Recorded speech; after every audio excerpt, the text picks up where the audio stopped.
Welcome back, beautiful people. This is another episode of An Untold Narrative where we host artists, creators, designers, photographers, videographers, and anything specific to creativity from around the world. And today's guest is a dear friend of mine. It's actually few and far between where I have somebody who's a friend for so long on or off the podcast, and then I finally invite them on. And Dave O'Connor, or Crocpaints, aka Crocpaints, the amazing muralist out of the Boston, Massachusetts region, is on the show today. Dave, or Dave Croc, or Crocpaints, welcome to the show. Thank you, my man. Thank you. What an incredible intro. Yeah, it's a pleasure to be here, man. Thank you for having me. I love this show, and it's so you've had so many great guests. It's an honor to be on here. I'm stoked you joined us.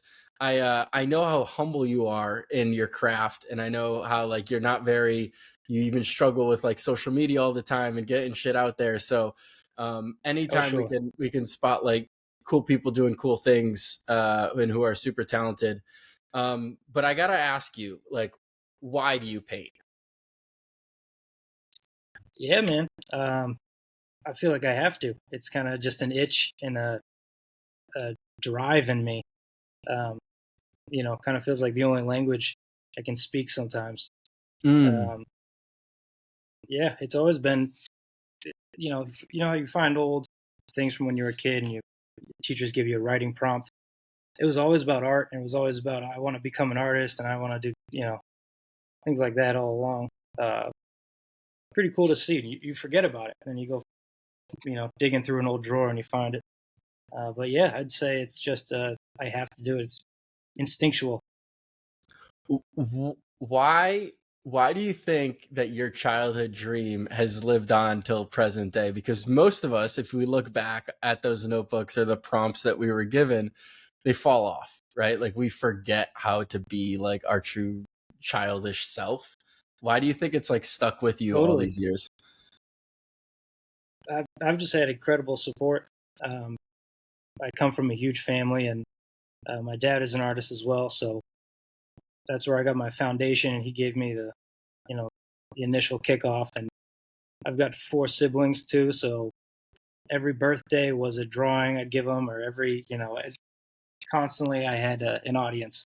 So I just loved drawing something and then running to show my brothers and sisters, and just getting this applause, especially when you're like 7, 8 years old. It's a really cool feeling, and you're hooked. At least I was. So Isn't that it's isn't that just a big family, and that's pretty fascinating sorry, that go ahead. like the validation from the people around you at such a young age kind of provoked more out Oh, of you totally. and like drove you more. Yeah, yeah, it's crazy. I think about that a lot as artists. You get complimented an awful lot uh, compared to other things, I guess. Um, that's a tricky thing to think about. You got to kind of check yourself. But yeah, man, yeah, it was kind of just a little one off.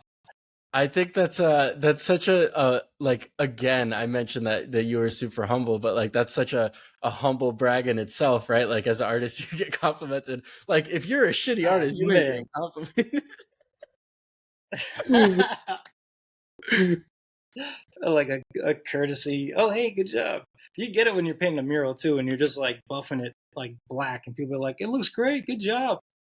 And you're like, Is it "There's nothing there yet." Like doodle grid or something, and you're like, that actually is "I really know you're fascinating. lying." Yeah, why do you think that is? Like, is it because like it's such a like murals specifically are such like a massive art form that like people just are terrified of them and they think they can't do them? I guess, yeah, it is, yeah, it's larger than life, literally, and yeah, that's probably you just want to say something, and I'm assuming for these people who are shouting, or just maybe just trying to give words of encouragement, which is always appreciated. I don't mean to be like, oh, mean it when you say it, but I'm sure they're coming from a good place, And Mm. yeah, words of encouragement are constant for artists. At least I think so.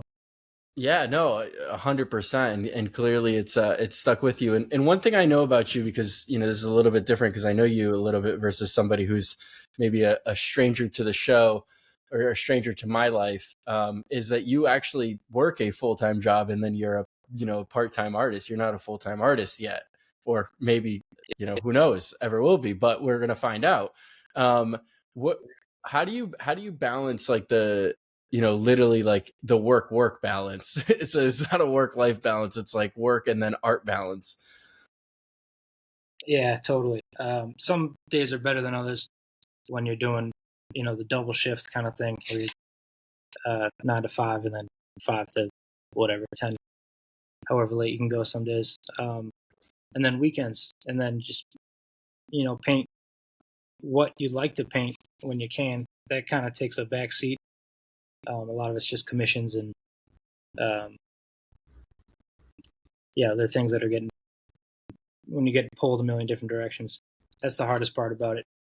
But for the most part, I love my job. I've been there for 5 years now.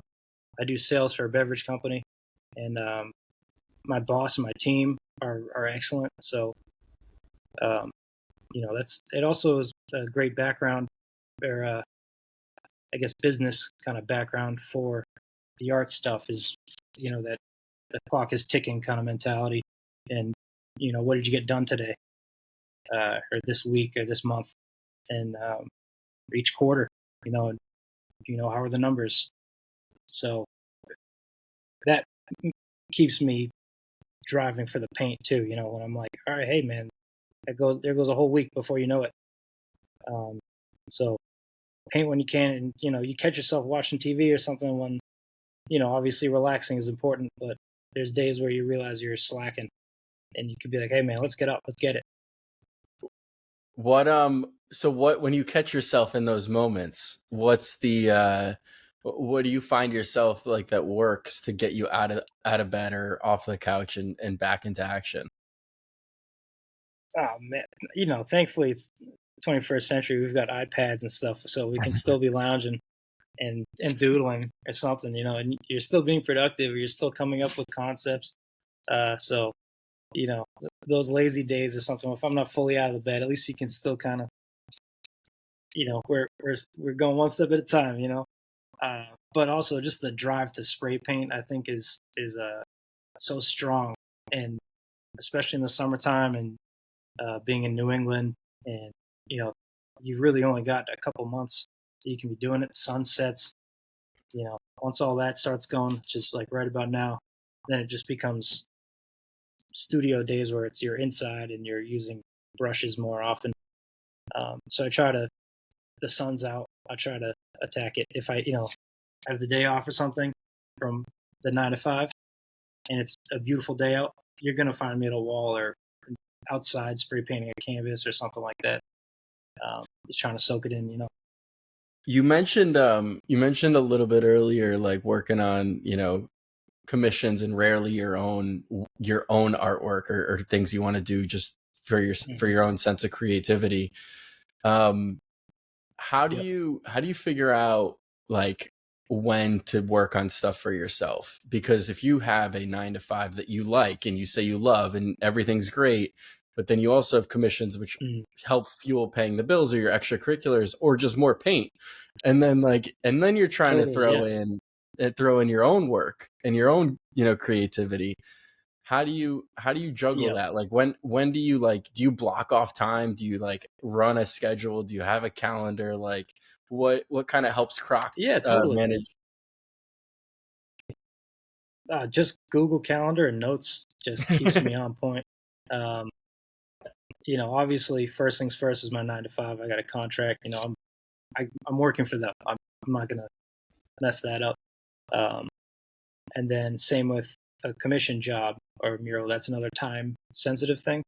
And every one of them has been understanding of having a full time job at the same time, and they're totally open to work with you, like you know later evenings to get a job done, or working weekends, and then just trying to knock it out as fast as you can. If you got to take 3 hours each day of the week to knock out a mural that would take you a regular, maybe 1 or 2 days.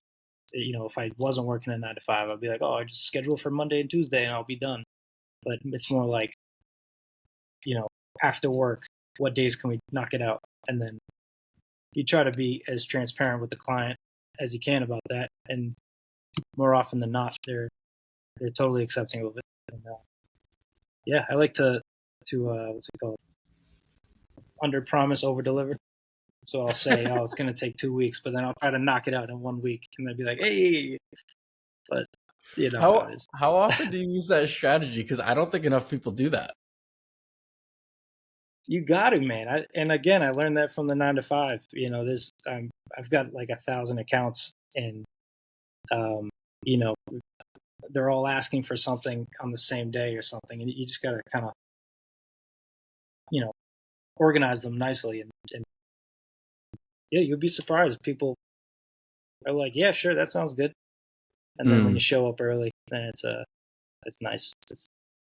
Yeah, makes sense. Yeah, I mean, I think that's always the dream goal is to finish early.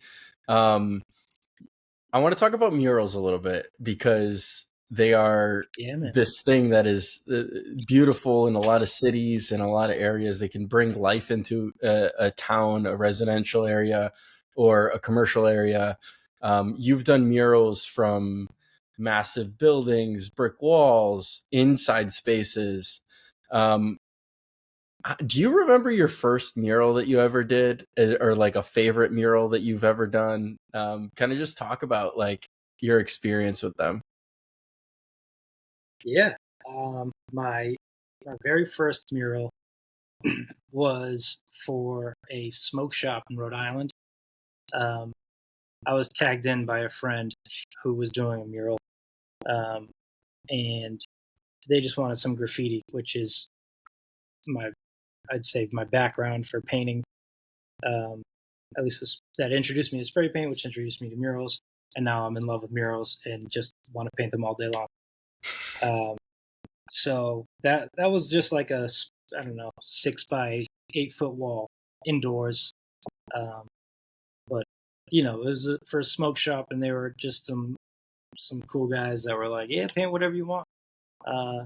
So I tried to play with their brand, and then they wanted me to tag out the bathroom too and stuff. So it was like professional graffiti, like taping things off, but also then going crazy. That was my first one ever, and I felt, and getting paid for it for the first time, actually, that was a crazy feeling. And then another, just like chasing that rabbit kind of thing, like, wow, that was a great feeling. My favorite one is last year I went down to Miami for Art Basel, and I was a featured artist for AWOS, the mural festival around there. And I did a school for, I'm blanking on their name, but beautiful walls. Everything was like stucco, so it was all smooth as drywall. Everything around here is brick and jagged and brutal to paint on. You need like 3-4 coats every time. But yeah, beautiful surface, and they were so open to my design and everything. Principal was awesome. He got us food every day, and the kids coming out and interacting with them, and you hear them every day, and they have no filter, so they'll be like brutally honest. But that was probably my favorite. It was the biggest one I've done. It was beautiful Florida, and the weather was great, kids, everything. It was just like a lot in one. That was just really nice, and kind of what you hope for. And for people who haven't ever painted a mural or maybe are thinking of getting into it, how do you find work like that? Like, I assume is there a deep dark web for murals? Just start with your friends who are willing to have something painted. I'm assuming the person wanting to get into murals is probably is an artist, but they are just kind of pen and paper, and just wanted to go bigger. I would suggest just doing it cheaper or doing it for free and snapping a picture, and then boom, I've done a mural this big before, and then you can get bigger and bigger just by showing, and especially that creative freedom too. So you're doing what you want to do, which is still very hard when you're taking on clients because they all want X, Y, Z. Mm. So yeah, paint what you want to paint as often as you can, and yeah, just go for it. I don't want to encourage doing graffiti, but skate parks and like abandoned train tracks, and you can find some cutty spots that are, no, whatever, no blood, no foul, or something like that. We're on the record, but off the record, saying that Dave may or may not have partaken in graffiti activities at some point in his life. Yeah, who knows? Who knows? That's neither here nor there, You did mention to me once that there are certain locations for people who are interested in the Boston area. Like there's these free walls that people just constantly are painting over one another's artwork. And that's what those walls are built for, is just to just get practice and put in the reps essentially. And I think that, if anybody's interested, like there are hidden spots or like you don't have to do something necessarily illegal to get started. Absolutely. And I should have led with that. Yeah, Graffiti Alley in Cambridge is an excellent spot. There's no beef. There's no, graffiti, the unwritten rules of graffiti where you clip someone or you don't cap it properly. Yeah, no problem painting over there anytime. And then there's also Blick, the art store right down the street, so you can get your spray paint and then walk 500 feet in the alleys right there. You mentioned Beverly, the Beverly Free Wall. That's you can go to Graph City. That's another paint store, and then their back wall is part of the Beverly Wall, and then also Artifact Supply in Worcester. You can go over there, get your paint, and then walk out back. So it's all in one shop. You got self-made designs too. It should be mentioned. They've got walls. They don't sell paint though. Yeah, there's plenty of walls that are open. Yeah, and you just rifled off 4 areas just in our hyper localized area. But if for those listeners outside of that's right, the Massachusetts area, I mean, think of New York. I'm sure there's a million areas, or Denver, or wherever it is. So,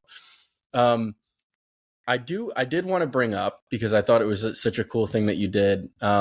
You held your first solo art show a few months back. I want you to talk about kind of the why you decided to do it and your experience having it and kind of what it meant, and talk about the work a little bit. Totally. Yeah. Thanks, man. Well, technically my very first solo show was with Tower Hill Botanic Garden, 2019, 2020, right when COVID hit. But that was also very curated, and they said we'd like something like this on this wall about this. So this past show was definitely 100% thanks to Chris Michelotti, who curated it. Paint whatever you want. This is the space. Fill it how you want to fill it. So I chose to do it off of portraits, painting 5 portraits. I might be mixing it up. Yeah, 5 portraits of just some iconic figures, all musicians. Mostly because I have such a love for music, and but I love just getting lost and getting in the zone and putting in some. I listen to Adele, man. I'm not kidding. And like Taylor Swift and these like ballads, I love hearing. I love getting lost in the music like that. So I chose some favorite musicians of mine, or singers at least, and I wanted to do a portrait of each of them with spray paint only, and have them have the same demeanor in each one, so it kind of almost looks like mug shots when they're all lined up. But I just wanted them, they're a straight face looking forward, and then I just wanted to hit a little touch of color in the background, just nice and flat. just to really focus on the details of the portrait. Yeah, and then that was over at Electric Haze in my hometown, Worcester. So I had to bring it over there for that, and it was great turnout. And everyone was so supportive, and yeah, it was an awesome event. Yeah, it was really crazy. It was, I think it's the first time I've ever seen portraits of that size and scale done with just spray paint. And I think there's this, I've learned, because I'm definitely not a spray paint artist myself. I'm definitely not that. But there's this, like, maybe rule, maybe not rule of like just using spray paint on works, and then, or other people, you touch it up with a paintbrush or whatever. You did them only with spray, which was really remarkable. And we'll share the links to some of the photos because they came out seriously remarkable. Oh, thank you, man. I really appreciate that. Yeah, I know. I love to say it was only spray paint. It is, but I'm still doing tricks and pieces, ripping off pieces of paper. And I was telling some other friends this. Taking a cardboard and curving it with the can, and then putting that cardboard up against the canvas, and I would spray 100% onto just the cardboard, and that little overspray would be like the softest line that would be a wrinkle in the eye or something like that. But yeah, and then pencil to sketch it out in the beginning. But yeah, other than that, all spray paint. Yeah, but that crafting the cardboard and spraying over the cardboard, that's still part of the technique and the craft. And so I think there's something really special Totally, about that. right. Thanks, man. Yeah, no, of course. No, I think it's always a scary endeavor of people doing a solo art show, because you never know how it's going to turn out. You're putting yourself out there. You're super vulnerable, as like you talked about. Like, you hope people love it. You hope people give you compliments. But at the end of the day, like, you're putting your work out in front of the public. And, I think it was super cool to experience.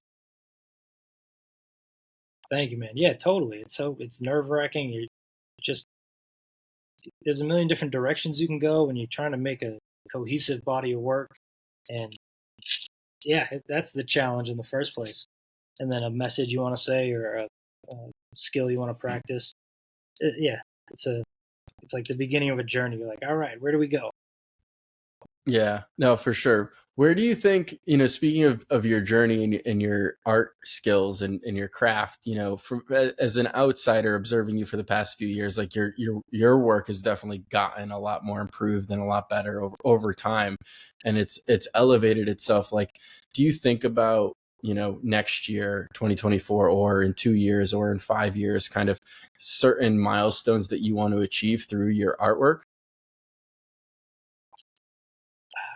That's a great question. Uh, I'd love to get to the point where I'm working 100% as an artist and painting what I want to paint, and that's it. And if someone asks me for a wall, or hey, will you come paint this wall? And like that's mostly the conversation, and it's not like, all right, good, come sit down, and we're gonna run what our restaurant means to you, and it means to us, yada yada yada. Yeah, I'd love to be doing it full time. I'm in the studio.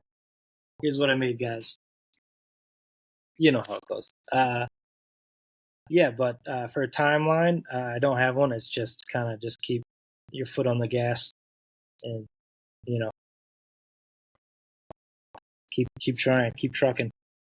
Yeah, no, it's definitely a grind, and I think one of the misconceptions about artists is that they're usually full time, and they're not. Like, a lot of them that I speak to have another job, and it is definitely a grind, and it takes a lot of time. It takes a lot of skill. It costs money. The paints aren't cheap. Like, there's definitely a lot more to it than I think that meets the public eye. And so, I think you're on the right track so far, and hopefully one of these days you get to say, I'm a full-time artist.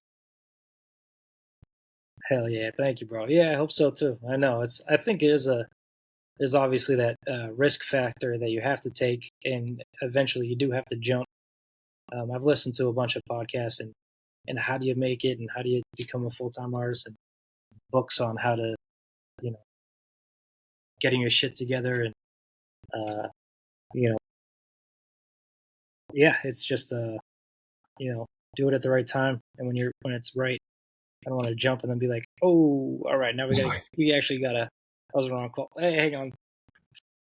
But then that 9 to 5 becomes, your energy and everything, 40 hours a week or whatever. Now you're really, so you have a bigger opportunity to nail it. But yeah, totally, it's a risk, and it's got to be the right time. Yeah, no, for sure. I think one of these days you're just gonna it's gonna just like be like a light bulb, and then it'll just be like today's the day. Can't wait. Yeah, no, it'll be cool. I can't wait for that text to come through.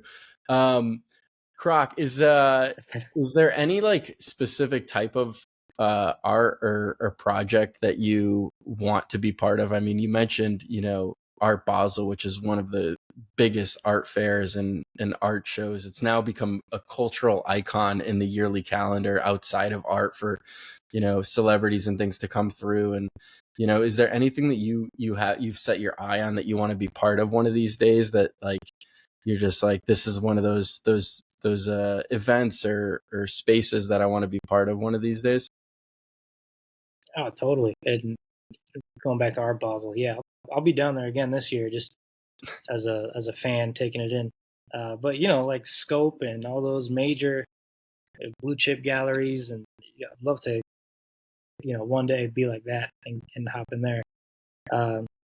But for festivals and stuff like that, I mean, any kind of worldwide walls, they do such an excellent job everywhere. I've obviously seen Worcester twice now, and went down to DC to check them out, and they take such great care of the artists and really value their time and expertise, and they just you feel like a rock star. They got photographers, and they come and bring you lunch, and anything you need, everything is just, you feel like you're on top of the world. You're like, this is insane. Come on, who's doing this? So major props to them. That'd be cool. So most festivals are very cool, and incredible people run them, and I don't know how they do it. They're usually very light-handed, and they still,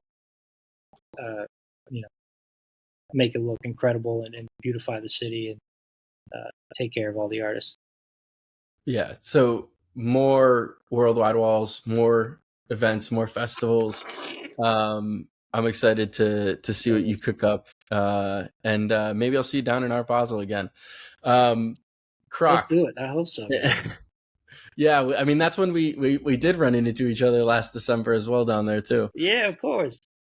Yeah, I forgot we did that. So this is a very spontaneous comment, because I completely forgot that happened. But cool. I'll call Kevin Law, and we'll be on the next plane.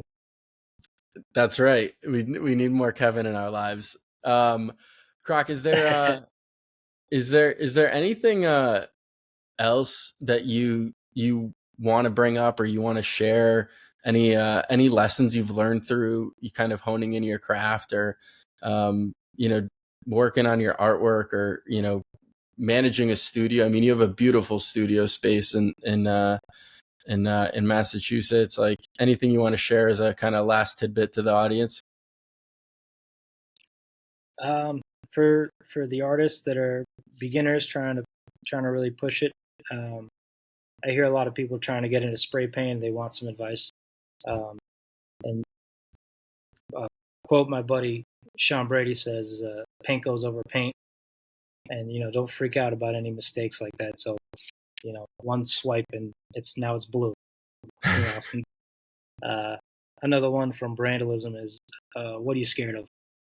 Just when you're really trying to, you're being so gentle, and just spray it, just rip it, and just keep going, and you'll feel it. Yeah. For the audience, thank you for listening. Yeah, no, thanks for tuning in. Sure. We've only had a handful of muralists on, so you're one of a select few. So where can people check your work out? Website, socials. Where do we go? Crocpaints, everything. CROC, like the shoe. Crocpaints.com and at Crocpaints on Instagram, TikTok. I just got a Twitter, so we're gonna be tweeting some stuff. Let's go. I'll give you a follow. I don't know. We'll see. All right. Why? Well, we're gonna end it on this note. Actually, why Crocpaints? Sure. That was coined by my good friend Will Trainer back in high school. Must have been 2011, 2012. I was his carpool guy. I would be picking him up, and he would say, "What's up, Dave?" My name is Dave O'Connor, so he would say, "What's up, Davy Crockett?" And then he would say, "What's up, Crockett?" And then, "What's up, Croc?" And then everyone in my class picked it up. So I was known as Croc. And yeah, it originally signed my paintings DOC. And yeah, a lot of my high school friends know me as Doc too. But Croc was coined in high school. And a lot of people knew me as Croc, and they didn't even know my name was Dave. They would just say Croc. So that's where it was coined, and that's stuck. And thankfully, I haven't run into anybody else having the same name. It's such a standard name. Usually, graffiti it can be pretty territorial with names and stuff. So thankfully, no one's gunning for me to take it down. We hope. We hope only over here, baby. we hope that stays just your name forever. Dave or That's Croc, right. thanks for coming and chopping it up with us this evening, and I'm super thankful that you shared a little bit of insights on your work. Of course, thanks for having me, brother.